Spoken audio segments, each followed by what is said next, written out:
이걸 본능적으로 잘하는 사람들이 매 연애 때마다 더 좋은 남자, 더 잘난 남자 만나서 연애 잘하는 거예요. 여러분, 솔로라고, 외롭다고, 난 왜 비슷한 문제로 맨날 연애가 끝나지? 하면서 맨날 술 퍼마시고 안주빨 세우지 말고 오늘 제가 알려드리는 거 꼭 한번 해보세요. 솔로의 시간이 진짜 중요하거든요. 솔로일 때 꼭 이런 것들을 해야지 다음 연애를 잘할 수 있어요. 아니, 연애뿐만 아니라 나라는 사람의 가치를 진짜 몇 단계는 올릴 수 있단 말이에요. 솔직히 이거 저도 한따까리 하는 언니 오빠들한테 밥 사주고 술 사 먹이면서 어렵게 배운 거라 아무한테나 안 알려주는 영업 비밀인데 오늘 몇 가지만 풀어볼게요. 혼자일 때 해야 하는 것 첫 번째, 내가 만나고 싶은 사람의 보편적인 특징을 파악하고 내 강점과 연결하기입니다. 이거 특히 여자분들 꼭 하셔야 돼요. 제 지인 중에서 결혼해서 예쁘게 잘 살고 있는 친구 얘기를 들어드리면 이해가 빠를 것 같아요. 그 친구가 솔로일 때 자기의 연애 일대기를 한번 돌아보더라고요.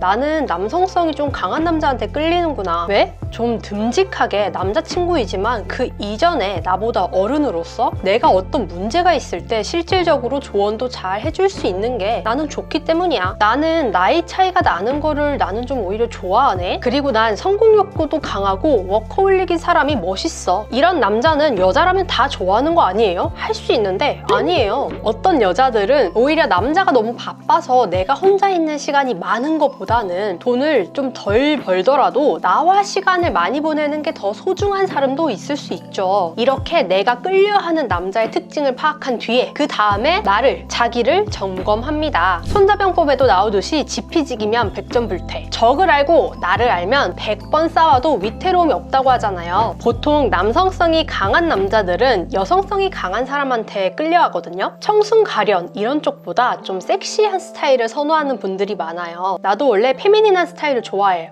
근데 나는 좀 볼륨감이 있는 몸매가 강점이야. 그럼 원래는 내가 좀 그냥 샤랄라 하는 페미닌한 스타일이었다면 내 강점을 강화시켜서 좀 청순 섹시 느낌으로 스타일링을 바꿔볼까? 내가 추구하는 추구미에 맞춰서 향수도 이런 거를 시도해볼까? 이렇게 생각해볼 수 있는 거죠. 또 내면적인 부분에서는 이런 남성성이 강한 남자들이 여자한테 바라는 것들을 생각해보는 거예요. 이런 남자들은 보통 성공 욕구가 강하고 워커홀릭이다 보니까 일터에서 자기의 모든 에너지를 분출을 하고 또 한껏 예민해져 있다가 일터를 나오게 됩니다. 그러면 이 여자랑 있으면 편하다, 따뜻하다, 재미있다, 항상 내 편이다 라는 느낌을 받을 수 있는 게 중요하겠네. 그런 느낌을 받게 하려면 내 말투는 어떻게 하면 좋을까? 지금까지 내가 썼던 화법들, 말투들도 한번 돌아보고 그럼 만나다 보면 분명 서운할 때가 있을 텐데 그럴 때는 어떻게 좀 더 효과적으로 말할 수 있을까? 내가 이전 연애에서 연인이랑 싸웠을 때 어떻게 했는지도 돌아보고 하는 거예요. 길게 풀어서 이야기를 했지만 실제로 제 친구도 이런 과정을 통해서 자기가 너무너무 사랑하는 멋진 남자랑 결혼해서 잘 살고 있어요. 이걸 본능적으로 잘하는 사람들이 매 연애 때마다 더 좋은 남자, 더 잘난 남자 만나서 연애 잘하는 거예요. 그러니까 이 영상을 보는 여러분들은 진짜 운이 좋은 거라고요. 이런 걸 누가 알려줘요? 제가 알려드리죠. 사실 저도 결혼하기 몇 년 전까진 와, 내가 연애 때문에 저렇게까지 해야 돼? 라고 말하는 여자 사람이었어요. 그런데 어느 순간 괜찮고 멋진 남자를 원하면서 난 아무것도 안 한다는 게 너무 바보 같은 짓이라는 걸 깨달았어요. 여러분, 내가 만나고 싶은 사람이랑 잠깐 썸 타다가 끝내는 원나잇 하는 상대가 되길 원하는 게 아니잖아요. 만약 이렇게 돌아봤는데 나랑 내가 끌리는 남자들이 좋아하는 여자들과 결이 하나도 안 맞는다? 그러니까 지금까지 내가 좋아하는 남자는 나랑 뜨겁게 사랑하고 싶지 않아 한 겁니다. 솔로일 때 꼭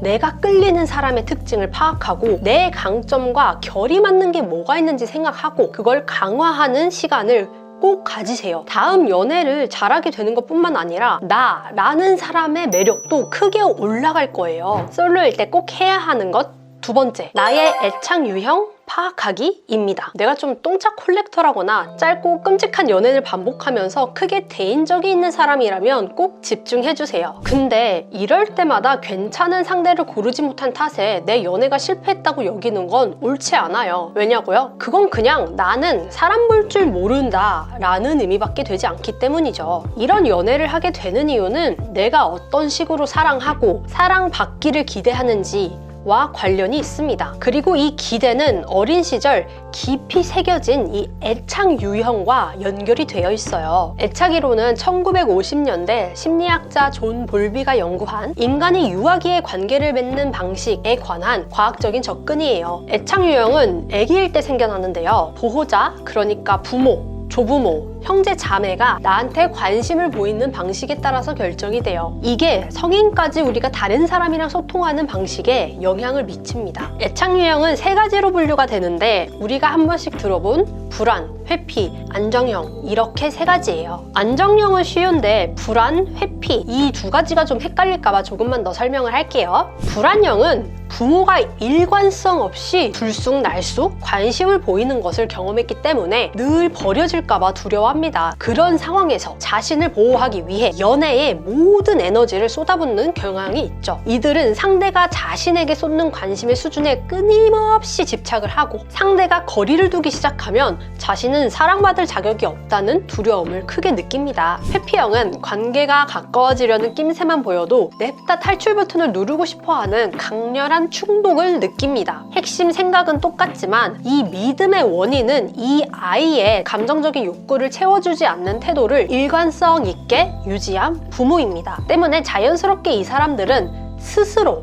알아서 해야 한다라는 결론을 내리고 독립성과 자급자족을 그 무엇보다 소중하다고 생각을 해요. 어차피 자신의 감정적인 욕구를 채워줄 사람은 아무도 없다고 생각을 하니까요. 여기까지가 대략적인 설명이었고요. 중요한 건 우리한테의 적용이겠죠. 여기서 중요한 점은 보통은 우리가 한 가지 이상의 애착 유형을 경험한다는 거예요. 그리고 지금 누구와 관계를 맺느냐에 따라 표현되는 나의 애착 유형이 달라진다는 겁니다. 예를 들어 내가 어렸을 때 엄마는 불안하고 일관성 없는 모습을 보이고 이걸 보는 아빠는 이 상황을 아무 말 없이 피하려고 했었던 사람이었어요. 내가 나중에 관계를 맺는 친구나 연인이 자신에게 매달린다는 느낌이 들면 아빠가 보였던 회피 성향이 발동해서 거리를 두겠죠. 반대로 멀어지려는 성향이 있는 사람과 사귀고 있다면 엄마가 보였던 불안 성향이 갑자기 튀어나오는 거예요. 저는 애착 유형 가운데 어느 하나가 우월하다라고 생각하지 않아요. 불안이든 회피든 안정이든 내가 타인과 연결되는 방식은 지금까지 살아오면서 가족 등 주변 환경에 맞춰서 내가 최선을 다해 적응한 결과니까요. 진짜 중요한 건 내가 나를 이해하는 거거든요. 애착 유형이라는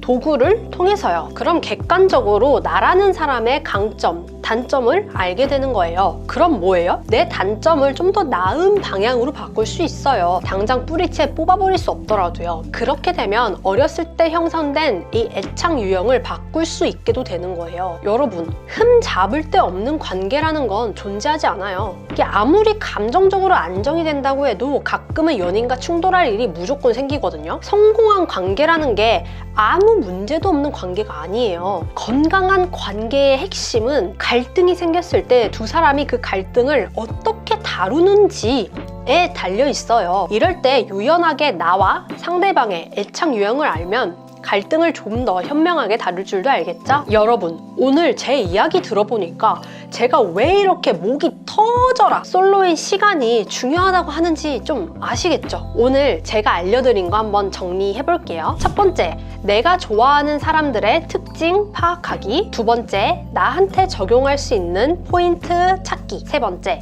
내 애착 유형 파악하기. 솔로일 때 이렇게 탄탄히 토대를 다지고 그 위에서 연애를 시작을 하면 좀 어려움이 있어도 나라는 뿌리가 단단하니까 덜 흔들릴 수 있어요. 이전 연애보다 덜 좋은 사람을 만나려고 해도 만날 수가 없습니다. 왜냐면 주위에서 가만두지 않거든요. 다음 시간에는 이걸 토대로 나와 잘 맞는 인연, 배우자 알아보는 방법, 또 결혼 전에 반드시 따져봐야 되는 것들에는 뭐가 있는지에 대해서 말해볼게요. 구독과 알림 눌러주시고 정보 놓치지 마세요. 그러면 우리는 다음 영상에서 더 좋은 모습으로 다시 만나요. 안녕!